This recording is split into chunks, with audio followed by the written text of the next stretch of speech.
Hello viewers, एक बार फिर से आप सभी का स्वागत है मेरे यूट्यूब चैनल फॉरेस्ट्री नॉलेजी पे। जैसा कि आप सभी जान रहे हैं कि हम लोग अपने चैनल के माध्यम से जो हमारी फॉरेस्ट्री ऑप्शनल की प्रिपरेशन है उसको कर रहे हैं। इधर आप आईएफएस की प्रिपरेशन कर रहे हो या एसीएफ और फॉरेस्ट रेंजर की प्रिपरेशन कर रहे हो, तो इस चैनल के माध्यम से आप अपनी प्रिपरेशन को कर सकते हो। सीरीज में हम लोग बात कर रहे हैं सिल्वीकल्चर ऑफ इंडियन ट्रीज की। इसमें हमने काफ़ी ट्रीज को डिस्कस कर रखा है। आज हम बात करेंगे जो हमारा शीशम है ना। ये आप सबने लोकली जो है कॉमनली हम इसे शीशम कहते हैं, मगर साइंटिफिक नेम अगर हम बात करें तो इसे डलबर्जिया शीशो के नाम से हम लोग जानते हैं। ये देखिए कुछ उसका पिक्चर है। ये इसके जो है ये पॉड्स हैं, ठीक है। ये जो है इसके पॉड्स कहलाते हैं। तो देखिए ये जो वीडियो होने वाली है, स्पेशल बात ये है कि ये हिंदी में भी है और आपको इंग्लिश में भी मिलेगी। दैट मीन्स कि कहाँ आप इस वीडियो अगर आप इंग्लिश में अपनी प्रिपरेशन कर रहे हो तो इंग्लिश में भी प्रिपरेशन कर सकते हो, और हिंदी में कर रहे हो तो हिंदी में भी आप अपनी प्रिपरेशन कर सकते हो। तो चलिए वीडियो को शुरू करते हैं। देखिए वीडियो शुरू करने से पहले हम लोग अपनी डिस्कशन में पिक्चर्स देखते हैं, सो दैट कि हम अवेयर हो जाएं और एक जानकारी मिल जाए कि हम जिसके बारे में जान रहे हैं वो ट्री जो है वो कैसा दिखता है। तो ये देखिए ये जो बेसिकली है, ये हमारी ये जो है ये ट्रीज का अब ये बार्क देख लो। ये जो बार्क होता है ये देख रहे हो। ये जो बार्क है ये कैसा रफ बार्क आपको देखने को मिलेगा शीशम का, आपने अक्सर देखा है। ये जो है ये शीशम का जो वुड्स है, ये वुडलेट है यहाँ पे। और ये जो है ये आपको लीफ देखने को मिलेगी, है ना। ये लीफ है, और ये जो ये आप देख रहे हो ये इसे हम लोग पॉड कहते हैं, है ना। इसी के अंदर जो है वो आपको शीशम के सीड्स वगैरह मिल जाएंगे, ठीक है। तो देखिए हमने बात करा है शीशम जो होता है ना, आपका जो शीशम है, शीशम की अगर हम बात करें तो ये दो टाइप्स के होते हैं, ठीक है। मैंने बात करा है कि एक जो शीशम कॉमनली आप लोग जानते हैं, जो एक हमारा कॉमन जो शीशम है जिसे हम लोग सीसू कहते हैं, और दूसरा होता है एक ब्लैक शीशम, ठीक है। ये ब्लैक शीशम जो होता है इसको हम लोग बोलते हैं डलबर्जिया लैटिफोलिया, ठीक है। डलबर्जिया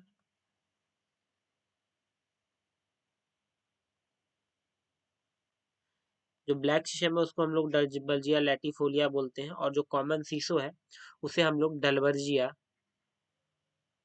डलबर्जिया सीसू कहते हैं, ठीक है। डलबर्जिया सीसू। तो इस वीडियो में हम लोग डलबर्जिया सीसू के बारे में बात करेंगे। ये आप एक चीज नोट, ये ध्यान रखना कि ये जो इसका लीफ होता है ना, ये देखो ये जो शीशम का लीफ है ये देखो आगे पॉइंटेड है। ये आपको आगे पॉइंटेड देखने को मिल जाएगा, ठीक है। अगर आपके आसपास अगर शीशम के ट्री है तो आप नोटिस करना कि जो इसकी लीफ होती है आगे पॉइंटेड होती है, ठीक है। बट जब हम लोग डलबर्जिया लैटिफोलिया की बात करेंगे तो जो उसकी लीफ होती है उसकी लीफ आगे पॉइंटेड की जगह ये क्या होता है, ऐसे आपको चंद्र आकार का ये इस तरह देखने को मिलेगा, ठीक है। ये थोड़ी कटी हुई रहती है, यहाँ पे पॉइंटेड नहीं रहता है, ये इस तरह आपको चंद्र आकार का ये आपको जो है ना कर्व बना हुआ रहेगा। तो ये बेसिकली डिफरेंस होता है। ऐसे देखने में दोनों सिमिलर रहते हैं, बट लीव से हम लोग आइडेंटिफाई करते हैं कि बेसिक एक्चुअल डिफरेंस क्या है, ठीक है। चलिए अब हम लोग शुरू करते हैं। तो जैसा कि हमने बात करा है कि जब भी आपको एग्जामिनेशन में अगर आप फॉरेस्ट्री ऑप्शनल की प्रिपरेशन एग्जाम दे रहे हो मेंस में, तो आपको क्या होता है कि उसमें आपसे सीधा आ जाता है कि ट्री का डिस्क्रिप्शन लिखना। तो डिस्क्रिप्शन के लिए हम लोग अपना जो अप्रोच है वही सेम अप्रोच लेके चलेंगे। क्या करते हैं हम लोग, शुरू करेंगे साइंटिफिक नेम से, ठीक है। कि आपने क्या करा, साइंटिफिक नेम लिख दिया है ना। तो साइंटिफिक नेम यहाँ क्या हो जाएगा, यहाँ हो जाएगा अपना डलबर्जिया सीसो हो गया, ठीक है। हमेशा आप याद रखना साइंटिफिक नेम जब भी लिखोगे तो उसका नोमेनकल्चर का जो रूल है उसको हम लोग फॉलो करेंगे। क्या करना है कि जो आपका पहला जो आपका आ रहा है उसमें हम लोग कैपिटल से शुरू करते हैं लेटर को, और जो बाद में जो हम लोग लिख रहे हैं, जो स्पीसीज लिख रहे हैं, वो हमारी जो होगी वो लेटर क्या होगी, हमेशा स्मॉल से शुरू होगी, ठीक है। हमेशा स्मॉल से शुरू होगी, और नीचे में आप लोग सेपरेट अंडरलाइन कर देना, ठीक है। सेपरेट अंडरलाइन कर देना। ये कुछ बेसिक्स बात है। कॉमन नेम की अगर हम बात करें तो कॉमन नेम में हम लोग इसको क्या कहते हैं, शीशम कहते हैं कॉमन नेम में, ठीक है। इसके बाद हम लोग को यहाँ फैमिली मेंशन कर देना है। तो जो हमारी डलबर्जिया जो हम लोगों की जो आपने पिछले वीडियो में भी हमने बात करा था कि जो आप फॉर्मेट होगा उस फॉर्मेट में हम लोग को लिखना है कि जो डलबर्जिया की फैमिली है, यहाँ पे आप फैमिली मेंशन करोगे, ठीक है। तो ये आप यहाँ लिख दोगे लेगू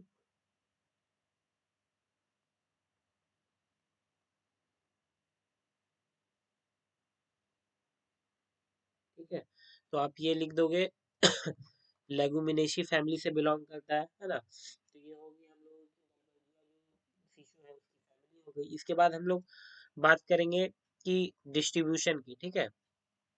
ये एक कॉमन सा फॉर्मेट है, जितने भी वीडियोस हैं हम लोगों की ना सिल्वीकल्चर ऑफ इंडियन ट्रीज की, तो सब में एक कॉमन फॉर्मेट है। पहले scientific name, common name, then आप फैमिली मेंशन करोगे, ठीक है। उसके बाद हम लोग बात करते हैं डिस्ट्रीब्यूशन की। जो हमारा जो डलबर्जिया सीसो है, इसकी डिस्ट्रीब्यूशन आपको कहाँ देखने को मिलेगी, तो it generally occurs very well distributed over all the सब हिमालयन ट्रैक, ठीक है। सब हिमालयन ट्रैक पे आप जाओगे तो यहाँ आपको अच्छा खासा इसका डेवलपमेंट देखने को मिलता है। It grows in a gregarious form. अब देखिए ग्रिगेरियस फॉर्म का मतलब क्या होता है ना, जैसे आप सिंपल समझ लो कि क्लस्टर में, इट ग्रोज इन क्लस्टर, मतलब जहां भी इसका डिस्ट्रीब्यूशन आप देखोगे तो वो एक दो नहीं मिलेगा, ठीक है। सिंगल वन और टू नहीं मिलता, ये क्या होता है, क्लस्टर के फॉर्म में आकर होता है, ठीक है। तो इसी को हम लोग ग्रिगेरियस फॉर्म कहते हैं। और ये कहाँ मिलेगा आपको, तो न्यू एलुवियल डिपोजिट और लो बैंक्स में आपको देखने को मिलता है, जहाँ की सैंड का डिपोजिशन होता है, तो वहां पे इसका डिस्ट्रीब्यूशन आपको अच्छा खासा देखने को मिल जाएगा। क्लाइमेट की अगर हम बात करें तो जो सूटेबल क्लाइमेट क्या होना चाहिए, तो देखिए टेम्परेचर रेंज जो है इसका मैक्सिमम आपको 25 degree Celsius to 35 degree Celsius जो है, यहाँ आपको ये अच्छा खासा आपको रेंज देखने को मिल जाता है। रेनफॉल की हम लोग बात करें तो ये 80 सेंटीमीटर टू 300 सेंटीमीटर वाले रेंज में आपको इसका अच्छा ग्रोथ दिखेगा। अब चलिए हिंदी में भी हम लोग समझ लेते हैं। हिंदी में आप लोगों को क्या है, वैज्ञानिक नेम इसका लिख देना है, ठीक है, डलबर्जिया सीसो लिख देना है। इसके बाद सामान्य नेम में भी हम लोग क्या शीशम लिख देंगे, ठीक है। परिवार या फिर आप इसको फैमिली ही लिख देना है ना, सो दैट कि एग्जामिनर को थोड़ा ज्यादा कन्वीनियंट होगा पढ़ने में। तो फैमिली लिख देना आप लोग, जो हम लोगों ने अभी लेगुमिनेसी बात की है। उसके बाद वितरण जो है, ये देखो ये तीनों जो है ना, इसको आप एज इट इज लिख देना। तो डलबर्जिया सीसो है तो इसको आप ऐसे ही हिंदी में मेंशन कर सकते हो कि डल, सॉरी, इसको ऐसे ही मेंशन कर देना,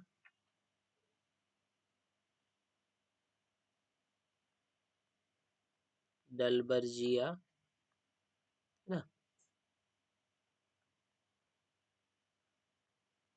सीसो, ठीक है। तो हिंदी में आप इसको ऐसे मेंशन कर सकते हो।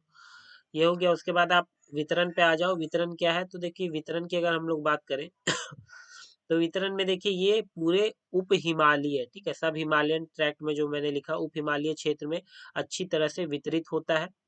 यह नए जलोढ़ जमाव, ठीक है, हम लोगों ने बात करा है ना जो एलुवियल सॉइल, तो जलोढ़ मृदा जिसे कहते हैं, जलोढ़ जमाव या रेत के जमाव से बने निचले तटों पर आपको घनिष्ठ रूप में देखा जाता है, ठीक है। घनिष्ठ रूप में आपको यानी कि वो इक्का दुक्का नहीं, ग्रेगेरियस फॉर्म में आपको वहां देखने को मिलता है। जलवायु की अगर हम बात करें तो देखिए तापमान जो है ये आपको अधिकतम 25 डिग्री सेल्सियस से 35 डिग्री सेल्सियस तापमान पे अच्छा खासा इसका वितरण देखने को मिलेगा। उसके बाद वर्षा की बात करें तो ये 80 सेंटीमीटर से 30 सेंटीमीटर तक वाले क्षेत्रों में इसका आपको वितरण और ग्रोथ जो है इसको देखने को मिलेगा। अब हम बात करते हैं फेनोलॉजी की। तो फेनोलॉजी में हम लोग क्या बात करते हैं, फेनोलॉजी में हम लोग उस ट्री का जो आपका जो फीचर्स है उसके बारे में कुछ बात कर लेते हैं। देन फ्लावरिंग कब हो रहा है ना, पत्तियां कब आ रही हैं, ये इसी यही सभी चीजों के बारे में बात करते हैं, है ना। फ्रूटिंग कब हो रहा है, इन सभी चीजों के बारे में बात करते हैं। तो चलिए देखिए जनरल डिस्क्रिप्शन क्या है। तो सीसम जो होता है एक लार्ज डेसिडुअस ट्री है, ठीक है। डेसिडुअस ट्री क्या होता है, ये ऐसे ट्रीज जो कि आपको कभी जो पूरे साल है, ठीक है, कंप्लीट 1 ईयर जो होता है, एक ईयर के किसी एक पर्टिकुलर टाइम पे क्या होता है, ये ट्री जो होती है अपनी सारी लीव जो है उनको गिरा देती है। लीफ फॉल आपको देखने को मिल जाएगा किसी एक सर्टेन पीरियड पे, तो उसको हम लोग डेसिडुअस बोलते हैं। इसी के अपोजिट एक होता है हमारा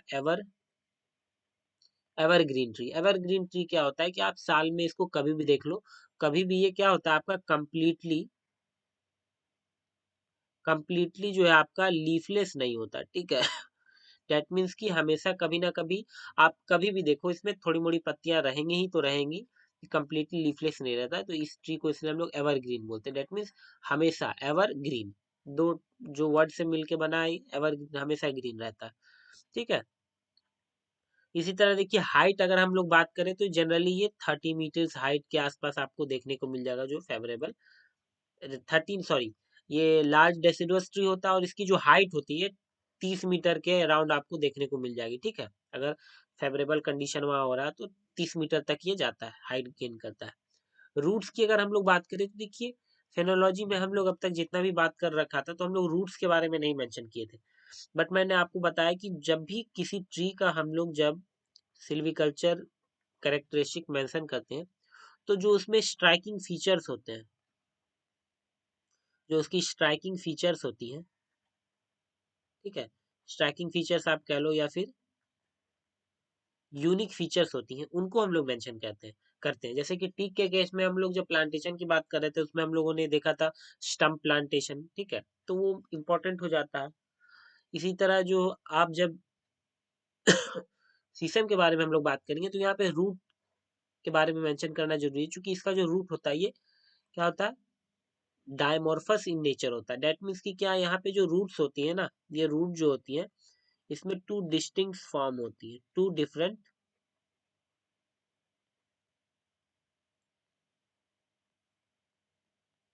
डिस्टिंक्ट रूट फॉर्म्स होती है, ठीक है। और इसके पास ये एबिलिटी होती है कि क्या ये रूट सकर्स को क्या करते हैं, प्रोड्यूस करते हैं। रूट सकर्स क्या होते हैं, तो देखिए रूट सकर्स मैंने आपको बताया था जब हम लोगों ने अपनी रीजनरेशन वाली वीडियो बना रखी थी, उसमें हम लोगों ने बात करा था नेचुरल रीजनरेशन पे, है ना। नेचुरल रीजनरेशन वाली जो वीडियो है हमारी, नेचुरल रीजनरेशन वाली जो वीडियो है, उसमें नेचुरल रीजनरेशन में हम लोग देखा था कि नेचुरल रीजनरेशन इधर बाय सीड्स होता है ना, या फिर क्या है, कॉपीसिंग से भी होता है। इसके साथ साथ हम लोगों ने क्या है, रूट सकर्स के बारे में पढ़ा था। रूट सकर्स, रूट सकर्स क्या होते हैं कि ये जो आपके रूट्स होते हैं, रूट से ही वो जो रूट्स है, वो जैसे मान लो ये मेन रूट है, इसी में से क्या है, रूट्स आपको निकला, इसको क्या करते हो आप फर्दर, इसमें हम लोग क्या करते हैं, इसको मैनेज करते हैं सो दैट कि इस रूट से फिर एक नया ट्री जनरेट हो जाता है, तो इसी को हम लोग रूट सकर्स बोलते हैं, ठीक है। चलिए अब हम लोग देखते हैं लीफ फॉल। तो लीफ फॉल देखोगे तो आप जो नवंबर से दिसंबर का जो महीना होता है, इस टाइम पीरियड में आपको लीफ फॉल देखने को मिलेगा। और नई पत्तियां कब आती है, तो नई पत्तियां आपको फरवरी के टाइम पे, है ना, वो आपको देखने को मिल जाती है। सिल्वीकल्चर कैरेक्टर्स की हम लोग बात करें तो सिल्वीकल्चर कैरेक्टर्स में हम लोग देखते हैं कि जो हमारा ट्री है वो जो लाइट के रेस्पेक्ट में वो क्या है, इधर वो स्ट्रॉन्ग लाइट डिमांडर है, या वो शेड बियरर है, या फिर वो आपका मॉडरेट लाइट डिमांडर है ना। ये सभी चीजों को हम लोग देखते हैं। इसके बाद हम देखते हैं विंड के रिस्पेक्टिव में उसका बिहेवियर क्या है, विंड को विंड फर्म है या फिर नहीं है, विंड सेंसिटिव है ना। फ्रॉस्ट देखते हैं। तो चलिए लाइट की अगर हम लोग बात करें तो जो हमारा डलबर्जिया सीसो है ये स्ट्रॉन्ग लाइट डिमांडर है। Strong light demander that means क्या कि ये जो इसका ग्रोथ है, ठीक है, ग्रोथ के लिए इसको क्या चाहिए होता है, आपका जो लाइट है ये कंपलसरी होता है, काफी स्ट्रॉन्ग लाइट चाहिए होता है ना, ओवरहेड लाइट चाहिए होता है। विंड की हम लोग बात करें तो जो इसका हम लोग विंड फार्म होता है, विंड फार्म होगा तो क्या होगा, जो आपका रूट सिस्टम है, जो रूट सिस्टम है वो काफी अच्छा डेवलप होगा। जब ट्री है उसका रूट स्ट्रांग होगा तो अगर हवा भी चल रही है, अगर तेज आंधी भी आ रही है तो जल्दी वो उखड़ेगा नहीं, ठीक है, रूट आउट नहीं होगा, विंड थ्रोन का इशू आपको देखने को नहीं मिलेगा। इसके बाद फ्रॉस्ट की हम बात करें, फ्रॉस्ट में तो देखिए फ्रॉस्ट हार्डी स्पीसीज है, ठीक है। अगर फ्रॉस्ट अगर पड़ भी जाता है, पाला पड़ता भी है, तो ये क्या है, जनरली आपको ज्यादा नुकसान इसमें देखने को नहीं मिलेगा। ड्राउट की हम लोग बात करेंगे, सूखा की, तो ये जो है ड्राउट रेजिस्टेंट भी है, ठीक है।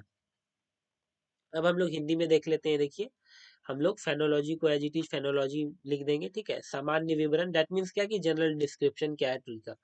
देखिए शीशम जो है एक बड़ा पर्णपाती वृक्ष है, ठीक है, जो जो अनुकूल परिस्थितियों में लगभग 30 मीटर की ऊंचाई प्राप्त करता है, या आप ऐसे भी लिख सकते हो, यहाँ पे ये मेंशन कर सकते हो कि वो लगभग 30 मीटर की ऊंचाई तक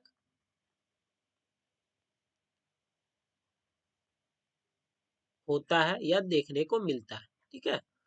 इसके बाद हम जड़ें की बात करें तो इसकी जो जड़ें होती हैं वह द्विरूपीय होती है और जड़ से चूसक भी उत्पन्न कर सकती है, ठीक है। अब देखिए यहाँ जो ये चूसक है, इसको आप क्या करना कि इसमें आप इसको ऐसे लिख देना, रूट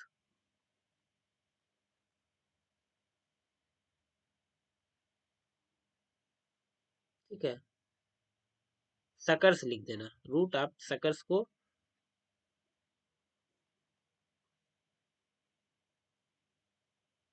ठीक है, आप इसको मेंशन कर देना रूट सकर्स, और इसमें इसको ऐसे लिख देना, सो दैट कि ये आपका ये जो एक्चुअली ये है ना, ये सकर्स को यहाँ चूसक जो है हिंदी में हो गया, बट आप इसको मेंशन कर देना कि जड़ों से रूट सकर्स भी उत्पन्न कर सकती है। ठीक है,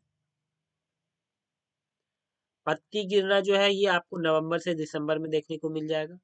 इसके साथ ही साथ जो पत्ती नवीनीकरण है, डेट मीन्स की रिन्यूअल कब हो रहा है, तो वो आपको फरवरी में देखने को मिल जाएगा। वानिकी चरित्र, या आप इसको आ, वानिकी चरित्र के जगह पे आप इसको मेंशन कर सकते हो वन प्रबंधन चरित्र, चूंकि है ना, वन प्रबंधन चरित्र, या अगर आप लिख रहे हो तो आप इसको सिंपल ऐसा लिख देना, सिल्वी सिल्वीकल्चर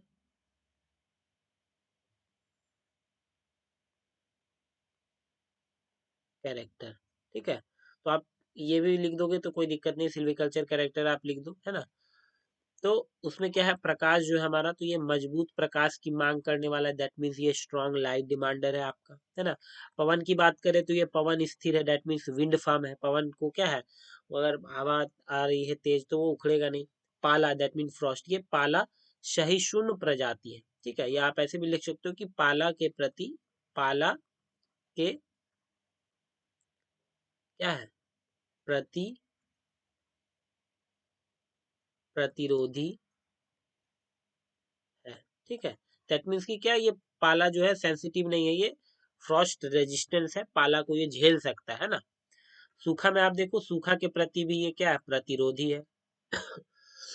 अब हम बात करते हैं एनिमल डैमेज की, तो एनिमल डैमेज में आप ग्रेजिंग ब्राउजिंग देख लो। ग्रेजिंग ब्राउजिंग जो है वो काफी देखने को मिलता है, क्योंकि जो शीशम की पत्तियां आती है वो क्या है, फोडर जो होता है हमारा, फॉडर, फॉडर जो होता है जिसको हिंदी में हम लोग चारा कहते हैं, है ना। तो चारा जो है काफी अच्छा माना जाता है, इसलिए एनिमल डैमेज में ग्रेजिंग ब्राउजिंग काफी देखने को मिलता है। रूट सकर्स जो है, रूट सकर्स क्या है, रूट सकर्स के थ्रू आप इसको रीजनरेशन देखने को काफी ज्यादा मिल जाता है ना। ये हम बात कर रहे हैं आपकी जो सिल्वीकल्चर कैरेक्टर है उसकी। ठीक है, हिंदी इंग्लिश है इसलिए कंफ्यूज नहीं होना। उसके बाद कॉपिसिंग पावर हम देखो तो कॉपिसिंग पावर जो आपको देखने को मिलेगी काफी अच्छा देखने को मिलता है इसमें, इसीलिए आप देखना जब भी शीशम का कोई पेड़ वगैरह आपके आसपास होगा, अगर वो कहीं किसी, मान के चलो ये पेड़ है, ठीक है, मान लो ये टहनी है, अगर ये मान लो कट भी जाती है ना, तो यहाँ से आपको देखना मल्टीपल शूट्स निकलते हुए नजर आएंगे, है ना। कॉपिसिंग काफी अच्छा देखने को मिलता है इसमें। हिंदी में अगर वही बात करें तो जो पशु क्षति है, ठीक है, पशु क्षति में चाराई और ब्राउजिंग आपको देखने को मिलेगा। जड़ चूसक, यहाँ पे आप फिर से आप यहाँ मेंशन कर लेना, यहाँ पे आप इसको रूट सकर्स ही लिख देना। ठीक है, रूट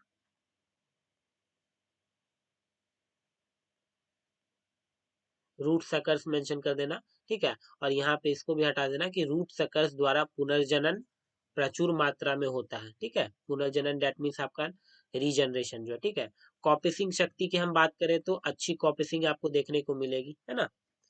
अब हम बात करते हैं नेचुरल रीजनरेशन की, तो यहाँ पे जो पॉड्स होते हैं, है ना, pods are disseminated by wind in riverine tract. Seed dispersal also may take place by water along the streams and germination take place during the monsoon season. ये देखिए, सबसे पहले अब हम लेके चलते हैं आपको ये पिक्चर्स पे। ये देखिए, ये जो मैंने आपको बताया था, ये जो आप देख रहे हो ये होती है एक्चुअली पॉड। ठीक है, इसे कहते हैं हम लोग पॉड। जैसे कि आप मटर छिम्मी खाते हो ना, जो हम लोग पी खाते हैं, पी, तो क्या होता है, इसके अंदर मटर होती है, मटर के दाने। ये बेसिकली क्या होता है, ये सीड्स होता है। ठीक है, और हम लोग क्या करते हैं, उसको छील के खाते हैं। अभी विंटर का सीजन आ गया है ना, अभी जो विंटर का सीजन आ गया, तो अभी आपको आलू गोभी के साथ में हम लोग जो इसको मटर छिमी जो है बना के खाते हैं। तो ये जो एक तरह से आप समझ लो कि वो ये पॉड है ना, इसे भी हम लोग पॉड कहते हैं। ये पॉड है और इसके अंदर आपका सीड्स रहता है ना। तो ये सीड्स ही क्या होता है, नेचुरल रिजेनरेशन में आपको हेल्प करता है। तो ये जो आपकी पॉड्स हैं, ठीक है, इधर बाय रिवरिंग ट्रैक में है, तो वो क्या होता है, विंड के थ्रू क्या होता है, वो फिर आपको दूसरे जगह चले जाता है, या फिर वाटर के थ्रू अलोंग स्ट्रीम्स ये जाता है, और फिर जर्मिनेशन को आपको देखने को मिलता है। जर्मिनेशन जो जनरली होता है वो आपको मानसून के महीने में आपको देखने को मिल जाएगा, है ना, सो दैट कि मॉइस्चर वगैरह जो होता है, मॉइस्चर जो होता है वो आपको क्या हो, रेनफॉल से उसको मिल जाए। आर्टिफिशियल रीजनरेशन की अगर हम बात करें तो आर्टिफिशियल रीजनरेशन में हम लोग या तो डायरेक्ट शोइंग कर देते हैं, ठीक है, यहाँ मानसून से पहले, क्योंकि मानसून आएगा तो क्या उसको मॉइस्चर मिलेगा और सुटेबल कंडीशन मिलता है, सीड उसका जो क्या होता है जर्मिनेट होता है। प्लांटिंग भी आप कर सकते हो, प्लांटिंग अगर हम कर रहे हैं तो क्या है, नर्सरी में हम लोग को सीडलिंग उगाना पड़ेगा, उसके बाद फिर हम लोग क्या करते हैं, फील्ड में उसको लगाते हैं। स्टम्प प्लांटिंग भी कहीं कहीं देखा गया है, सर्टेन जो एरियाज हैं जैसे कि उत्तर प्रदेश के कुछ एरिया में और वेस्ट बंगाल में भी स्टम्प प्लांटिंग देखा गया है शीशम का, ठीक है, पर जनरली एक लार्ज स्केल पे आपको स्टम्प प्लांटिंग जो है शीशम के केस में देखने को नहीं मिलता है ना। रूट सकर्स जो है ये आपको काफी देखने को मिल जाएगा नेचुरल रीजन, आर्टिफिशियल रीजनरेशन में भी और नेचुरल रीजनरेशन में भी। आर्टिफिशियल रीजनरेशन में हम लोग क्या करते हैं कि जो जो हम लोग का जो ट्री है, ये मान के चलो ये शीशम का ट्री, तो हम लोग क्या करते हैं जो ग्राउंड लेवल होता है ना, ग्राउंड लेवल का जो ये पोर्शन है जहाँ पे कि आपका रूट रहता है, उसको हम लोग थोड़ा क्या करते हैं, ग्राउंड को एक्सपोज करते हैं। उससे क्या होता है जो हमारा जो रूट्स होता है वो दिखता है, और वो रूट को फिर धीरे धीरे क्या होता है, उस रूट से छोटे छोटे जो आपके सीडलिंग्स ग्रो होने लगते हैं, और बाद में हम लोग फिर क्या करते हैं कि उसको हम लोग डिटैच कर देते हैं, ठीक है, मेन रूट सिस्टम से डिटैच कर देते हैं, और फिर उसको हम लोग क्या करते हैं, उसको आप यहाँ से फिर निकाल लो और कहीं दूसरा जगह आप उसको प्लांट कर दो, है ना। तो ये मेथड्स है। देखिए हिंदी में प्राकृतिक पुनर्जनन जो नेचुरल रीजनरेशन है तो क्या है, फली, यहाँ जो पॉड है वो फली है, ठीक है, फली नदियों क्षेत्रों में हवा द्वारा फैल जाती है, बीजों का फैलाव नदी के किनारे पानी के माध्यम से भी होता है, और अंकुरन मानसून के महीने में होता है, ठीक है, मानसून सीजन है उस समय आपको जो जर्मिनेशन देखने को मिल जाएगा। उसके बाद कृत्रिम पुनर्जनन, दैट मीन्स आर्टिफिशियल रीजनरेशन हम लोग कैसे करते हैं, प्रत्यक्ष बुआई डायरेक्ट सोइंग से करते हैं, ये मानसून शुरू होने से ठीक पहले हम लोग को कर देना है। इसके बाद रोपण, दैट मीन आपका है प्लांटेशन, जो प्लांटिंग है, तो रोपण के लिए क्या है, सबसे पहले नर्सरी में उगाए हुए पौधे का उपयोग करते हैं, उसको हम लोग फर्दर क्या करते हैं, अपने जो सुटेबल फील्ड है उसमें हम लोग उसको लगा देते हैं, ठीक है। इसके बाद कटी हुई पौधे, कटी हुई पौधे दैट मीन्स यहाँ पे आपको मेंशन करना है, आप इसको ऐसे मेंशन कर देना, स्टम्प, ठीक है, स्टम्प प्लांटिंग, ठीक है, स्टम्प रोपण, या हाँ आप इसको लिख देना स्टम्प रोपण, ठीक है, तो स्टम्प रोपण आप लिख देना तो ये चल जाएगा, ठीक है, कटे हुए पौधे लिखने की जरूरत नहीं है। यहाँ पे देखिए यूपी और पश्चिम बंगाल के कुछ हिस्सों में आप यहाँ फिर से वही कटे हुए पौधे की जगह पे क्या लिखूंगा, स्टम्प रोपण प्रयोग में लाया जाता है। इसके बाद अगर हम बात करें जड़ चूसक, तो जड़ चूसक को आपको यहाँ क्या लिखना है, इसको आपको लिखना है क्या, रूट,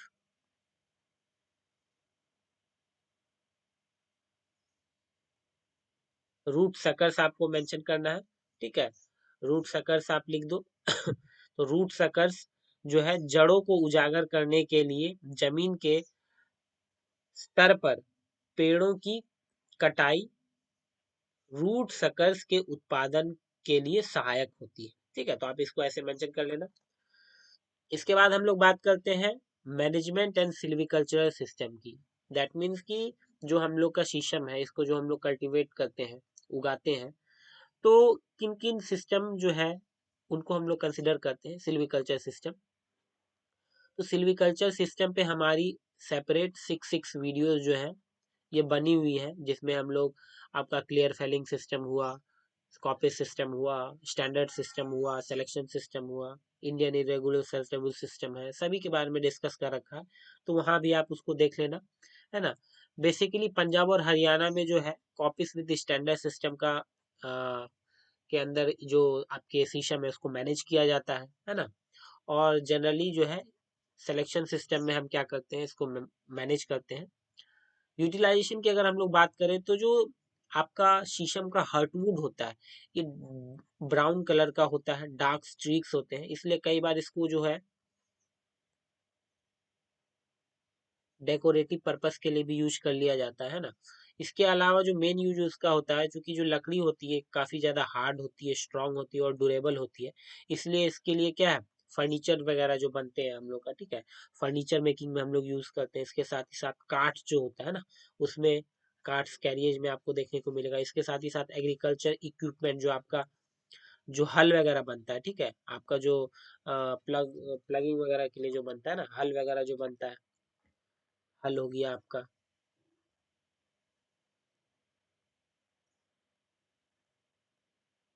नॉइंग इक्विपमेंट्स वगैरह हो गया, तो इन सभी के लिए इस लकड़ी का यूज होता है।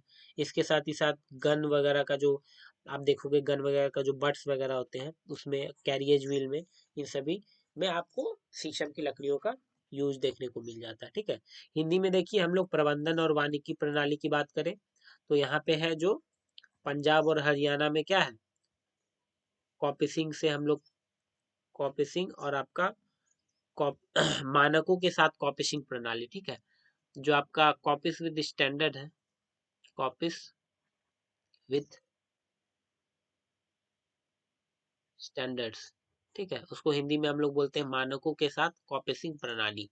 तो ये प्रणाली प्रयोग में है। इसके साथ साथ चयन प्रणाली, डेट मीन चयन प्रणाली मीन्स आपका सिलेक्शन सिस्टम, ठीक है। तो इन दोनों चीजों का हम लोग देख लिए। उपयोग में आप देख लो, यहाँ देखो गाभा जो है ना, इसको हर्टवुड जो है हिंदी में गाभा बोलते हैं, है ना। तो आप इसको हिंदी में आप ऐसे भी मेंशन कर देना कि हर्ट हार्डवुड, ठीक है, ऐसे मेंशन कर देना। हार्डवुड जो है लकड़ी क्या होता है, भूरी होती है, जिसमें गहरे धब्बे होते हैं, या इस जो इसके लिए, इसको डेकोरेटिव पर्पस के लिए भी कभी कभी यूज कर लिया जाता है। इसके अलावा जो मेन पर्पस हम लोग का क्या है, यह बहुत कठोर और मजबूत और टिकाऊ होती है, इसलिए इसका उपयोग फर्नीचर, गाड़ियां के पहिए, कृषि उपकरण, बंदूकें, गाड़ियों के पहिए आदि बनाने में किया जाता है ना। तो ये जो है, ये हमारी जो कंप्लीट वीडियो है ये है। देखिए, बात कर रहे हैं, ये जो हमारी जो फॉरेस्ट्री ऑफिसर की प्रिपरेशन चल रही है ना। आप अगर एसीएफ की प्रिपरेशन कर रहे हो, असिस्टेंट कंजर्वेटर ऑफ फॉरेस्ट की, या फिर आप फॉरेस्ट रेंजर की प्रिपरेशन कर रहे हो, या फिर अगर आप आईएफएस की प्रिपरेशन कर रहे हो, इंडियन फॉरेस्ट सर्विस की प्रिपरेशन कर रहे हो, तो मैंने आपको शुरू में ही बताया था, जो हम लोग की सीरीज चल रही थी, कि जो सिलेबस है, जो सिलेबस है हम लोगों का, इधर आप यूपीएससी की सिलेबस देख लो, जो उन्होंने आईएफएस में सेट कर रखा है, या जो अभी रिसेंटली जो हमारा जेपीएससी का जो एग्जाम होने वाला है एसीएफ और रेंजर के लिए, उन्होंने जो सिलेबस दे रखा है वो टोटल सेम है। ए टू जेड जो है आपको सिलेबस जो है, वो ए टू जेड आपको सेम देखने को मिल जाएगा। डिफरेंस क्या होगा, डिफरेंस होगा आपका केवल लेवल का। जो यूपीएससी में थोड़ा हाई लेवल पूछा जाता है, हो सकता है कि जेपीएससी में यहाँ थोड़ा लेवल आपको कम देखने को मिले, ठीक है। तो ये जो सिलेबस है, ये सिलेबस में आज हम बात करेंगे हम लोगों ने जो क्या क्या कवर कर रखा है ना। सिल्वीकल्चर की हम लोग बात करें तो जो जनरल सिल्वीकल्चर प्रिंसिपल्स है, इसको हम लोगों ने देख लिया था, जो इसमें आपकी साइट फैक्टर्स है ना, आर्टिफिशियल रीजनरेशन है, नेचुरल रीजनरेशन है ना, ecological and physical factors influencing the vegetation, इन सभी चीज़ों को हमने कवर कर रखा है। इस्टेब्लिशमेंट और टेंडिंग ऑपरेशन को भी हम लोगों ने देख लिया है। इसके साथ ही साथ जो है, हम लोगों ने यहाँ सिल्वीकल्चर सिस्टम जो है, इसको भी हम लोगों ने कवर कर रखा है, जिसमें हम लोगों ने clear felling, uniform shelter wood system है ना, कॉपिस एंड कन्वर्जर सिस्टम, ठीक है, काफी तरह के जो है इन सभी सिस्टम को देख लिया। चॉइस ऑफ स्पीसीज को देखा है ना, establishment and management of standards को देखा। तो इन सभी चीजों के ऊपर हम लोगों ने बात कर रखा है। कुछ कुछ टॉपिक जो है इनमें छूटे हुए हैं, उन सभी को हम लोग डिस्कस कर लेंगे। जैसे कि इसमें हम लोगों का जो है नर्सरी वाला टॉपिक छूट चुका है, नर्सरी जो है यहाँ एक टॉपिक छूटा है। इसके बाद हम लोग यहाँ पे जो हमारा ये आपका सिल्वीकल्चर सिस्टम है, इसमें हम लोगों की एक दो टॉपिक, जैसे कि आपका एरियल सीडिंग थिनिंग, ये छूट चुका है ना। तो इन सभी चीज़ों को देख लेंगे। इसके बाद हम लोगों ने सिल्वीकल्चर में मैंग्रोव एंड कोल्ड डेजर्ट जो है, इन टॉपिक को कवर कर लिया है। इस पे सेपरेट वीडियो बन चुके हैं, मैंग्रोव पे और कोल्ड डेजर्ट पे बन चुका है।